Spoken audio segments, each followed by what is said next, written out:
Hello, बच्चों.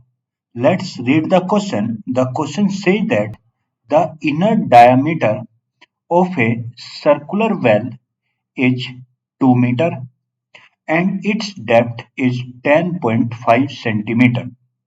Find the inner curved surface area of the well. The first part में and second part the cost of plastering this curved surface area at the rate of ₹2310 पर metre square. अब कह रहा है कि एक कोई सर्कुलर वेल है जिसकी जो इनर डायमीटर वो कितना 2 मीटर है और जो उसकी गहराई है वो कितने 10.5 सेंटीमीटर है। अब अगर हम बात करें ये उन्हें हमें दे के रखा है, सबसे पहले उसने हमें दे रखा है वेल का डायमीटर डायमीटर और वो भी कौन सा इनर, वो कितना 2 मीटर है।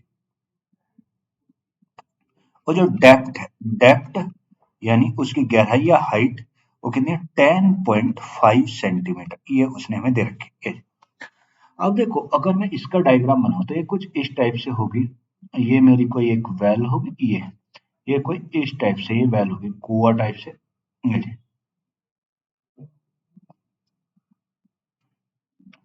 ये इस टाइप से होगा जिसके जो रेडियस है डायमीटर डायमीटर 2 है तो जो इसका रेडियस होगा उसका आधा होगा। तो रेडियस 2 का आधा कितना 1 मीटर, यानी रेडियस तो इसकी ये होगी। और जो इसकी हाइट है वो कितनी 10.5 क्या है सेंटीमीटर। तो एच यानी गहराई दे रखी है 10.5 सेंटीमीटर। बट एक बात ध्यान देने वाली, ये जो है डायमीटर तो मीटर में है और ये डेप्थ सेंटीमीटर, तो या तो सारी चीजें मीटर में होनी चाहिए या सारी चीजें किस में होनी चाहिए सेंटीमीटर। तो सबसे पहले हम इस सेंटीमीटर को किस में बदल लेते हैं, मीटर में बदल लेते हैं। और सेंटीमीटर को मीटर में कैसे बदलते हैं, डिवाइडेड बाय 100। तो अगर इसे मीटर में बदलना तो 10.5 और डिवाइडेड बाय किससे कर देंगे 100 से कर देंगे। तो ये आगे मेरी क्या भाई डेप्थ आ जाएगी, ये मेरी क्या आ जाएगी डेप्थ। क्लियर। तो यह अगर ये मेरी डेप्थ आ गई, अब उससे हमें निकालना है सबसे पहले इसका कर्व्ड सरफेस एरिया। तो अगर बात करें हम कर्व्ड सरफेस एरिया ऑफ इसे सर्कुलर वेल या सिलेंड्रिकल वेल। अब देखो जो इसका कर्व्ड सरफेस एरिया होगा, curved surface area of the well inner part का वो क्या होगा 2 पाई आर एच होगा, 2 पाई आर एच। तो अगर मैं यहाँ पे वैल्यू पुट करूं, यहाँ पे अगर वैल्यू पुट करें तो कितना आएगा भाई 2 इंटू पाई कितना है 22/7 इनटू रेडियस। अब सबसे पहले रेडियस निकालें और हम जानते हैं जो रेडियस होती है वो क्या होती है डायमीटर का आधा।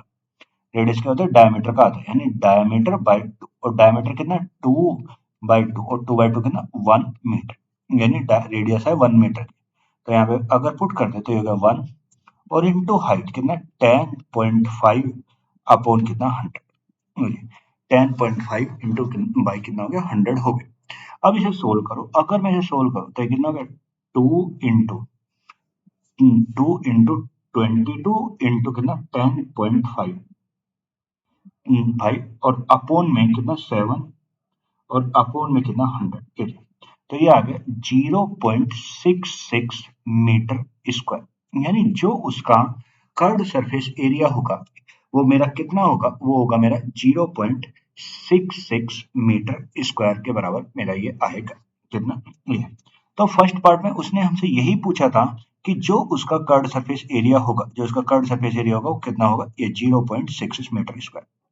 सेकंड पार्ट में उसने हमसे क्या बोल रखा है, उसने हमें गिवन है कि अगर इसे जो ये है जो इसके कर्व सरफेस एरिया को अगर प्लास्टर किया जाए, प्लास्टरिंग की जाए तो उसके जो 1 मीटर स्क्वायर का जो खर्चा है, 1 मीटर स्क्वायर का खर्चा कितना 2310 क्या है 2310 रुपये का 1 मीटर स्क्वायर का।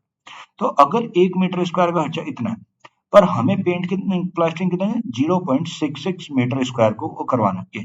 तो अगर मुझे इतने को ये करवाना है तो इसका खर्चा कितना आएगा, अगर मैं टोटल कॉस्ट निकालूं, अगर हम टोटल कॉस्ट निकालें बट टोटल कॉस्ट, तो जो टोटल कॉस्ट आएगी वो कितनी है 0.66 और इंटू 2310। तो अगर मैं 0.66 में 2310 की प्रोडक्ट करता हूँ तो ये मेरा कितना आता है 1524.6 रुपए, यानी जो उस पे जो टोटल प्लास्टिक पे खर्चा आएगा वो कितना आएगा 1524.6 रुपए।